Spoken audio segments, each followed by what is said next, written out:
আপনারা দেখেছেন কিভাবে বিএনপির একজন নেত্রী বলছেন আমরা চাইলে এখানে গুন্ডা নিয়ে আসতে পারতাম, অর্থাৎ গুন্ডার পৃষ্ঠপোষকতা উনারা দিয়ে আসছেন। আমরা দেখছি নির্বাচন কমিশনের বাইরে লাঠিসোঁটা নিয়ে মহড়া দিচ্ছে।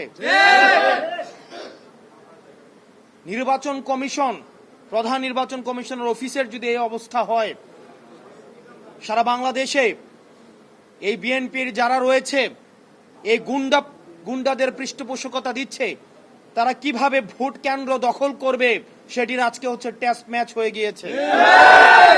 বিএনপির আওয়ামী লীগ বিষয়ক সম্পাদক যারা রয়েছেন তাদের মধ্যে অন্যতম রুমিন ফারহানা আওয়ামী লীগের সুবিধাভোগী, আওয়ামী লীগের ফ্ল্যাটভোগী এবং যারা গুন্ডা দিয়ে নির্বাচন কমিশনকে ঠান্ডা করে দিতে চায়, যারা একটা প্রেসক্রিপটিভ ইলেকশনের দিকে আবার যেতে চায়, আমরা এই বিএনপির আওয়ামী বিষয়ক সম্পাদকদেরকে বলবো আপনারা জনগণের পালসকে বুঝুন, 24 পরবর্তী জনগণের পালসকে বুঝুন।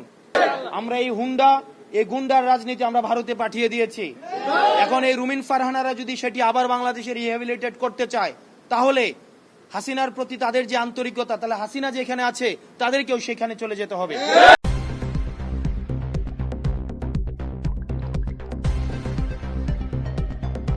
News Vision Digital Multimedia.